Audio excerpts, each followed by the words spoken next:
Buddhist teaching on emptiness is difficult for most of us to really understand.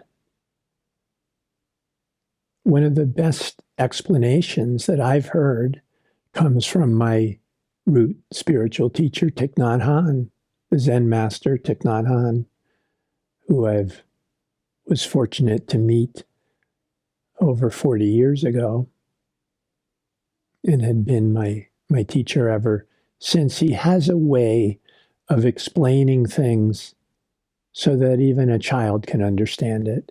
And in a way, he's really talking to us as if we were children, because when we're lost in illusion, when we're lost in the illusions of form and separation and permanence and solidity that don't really exist in reality, we need someone to speak to us as if we were a child. And in a way, he did. When I first met him, I knew that he was my spiritual father and mother, both. It's just my heart opened to him. And that was that. It's how we find a teacher, really.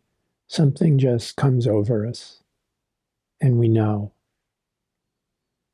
And he was a wonderful teacher. I had met many spiritual teachers before him.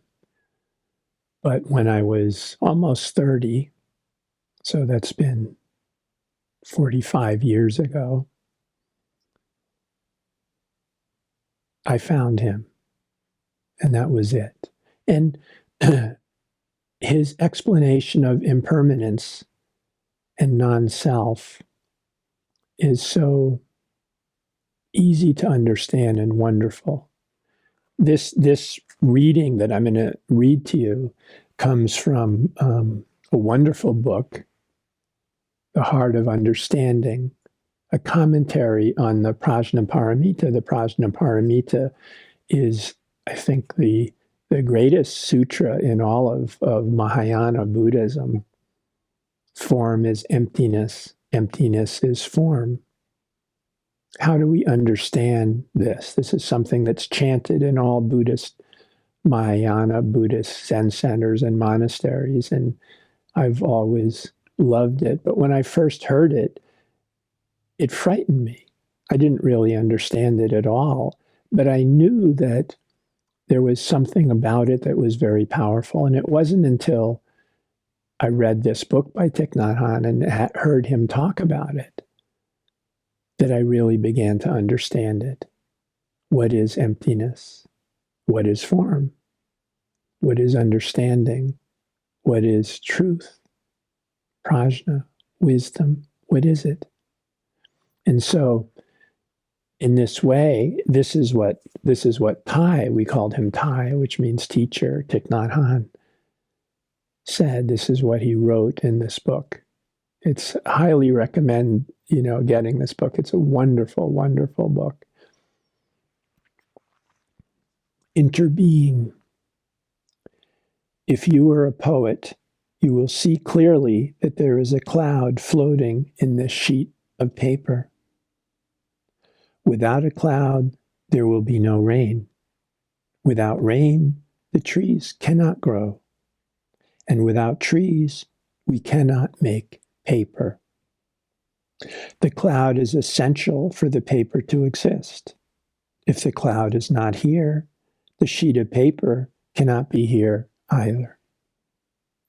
So we can say that the cloud and the paper are. Interbeing is a word that is not in the dictionary yet. But if we combine the prefix inter with the verb to be, we have a new verb, interbe. Without a cloud, we cannot have paper. So we can say that the cloud and the sheet of paper are. If we look into this sheet of paper even more deeply, we can see the sunshine in it. If the sunshine is not there, the forest cannot grow. In fact, nothing can grow. Even we cannot grow without the sunshine. And so, we know that the sunshine is also in this sheet of paper. The paper and the sunshine are.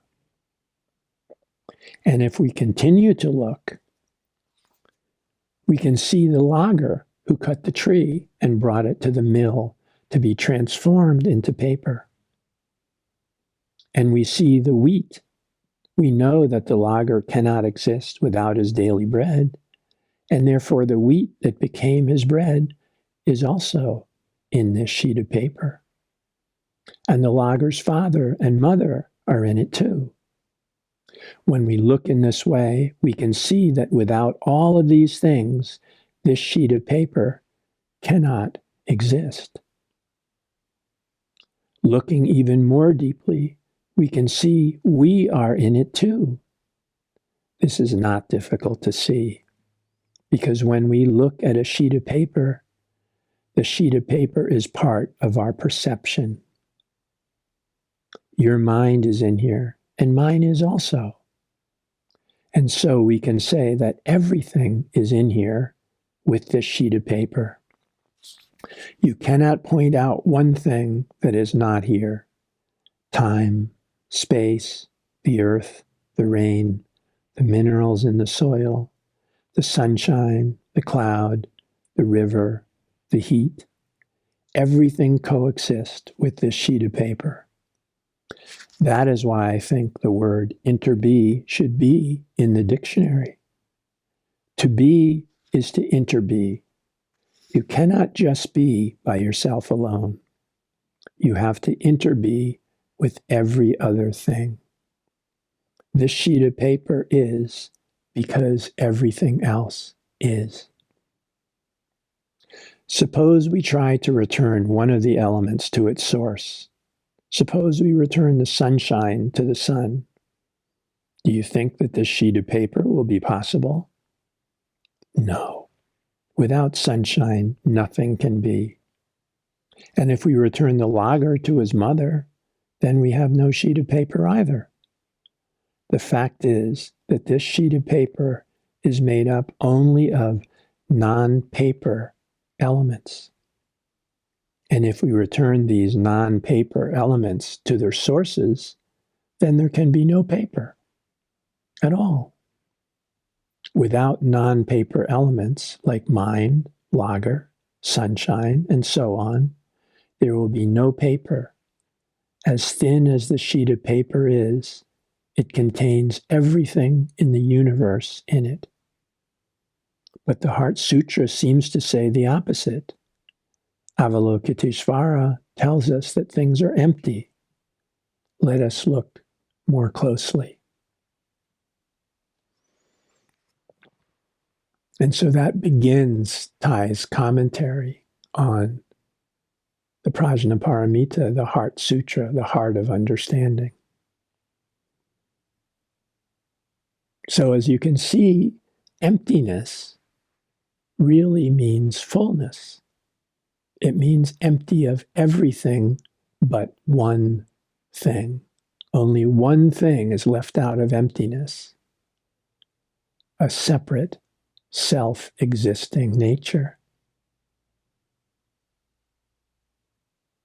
Nothing can exist without everything else.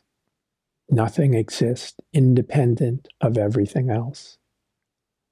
That is the illusion that we have, that we've been conditioned to believe, that I, myself, am separate from all the rest of the universe, all the other people in the universe and everything else. Sun, parents, ancestors, other beings, food, rain. Of course not. Like the sheet of paper, we cannot exist without everything else. We are not separate.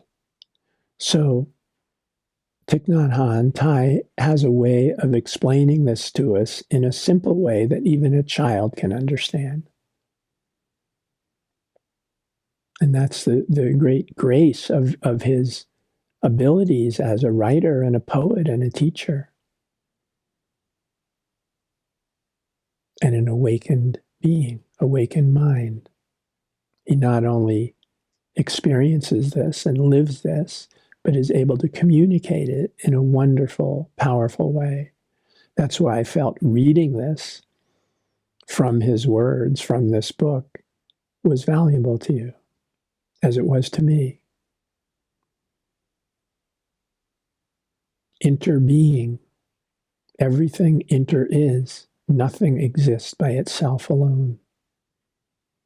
Emptiness simply points to this. Emptiness says, everything is included. Everything is included except for the illusion of a separate, self-existing entity, which nowhere in the universe is there such a thing.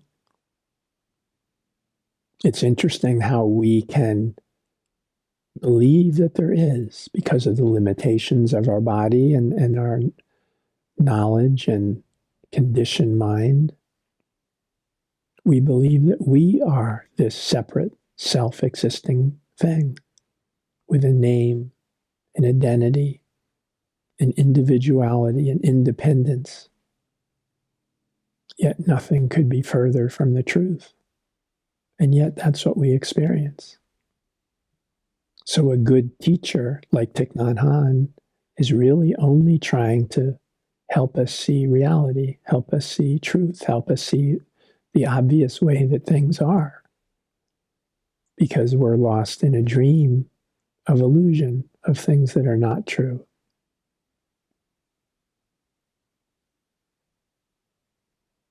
I hope this was helpful to you. And that if you feel put off by the word emptiness, thinking that it means void or absence of everything, you will rethink this and perhaps realize that emptiness really means fullness. Empty means everythingness, everything but the illusion of separation.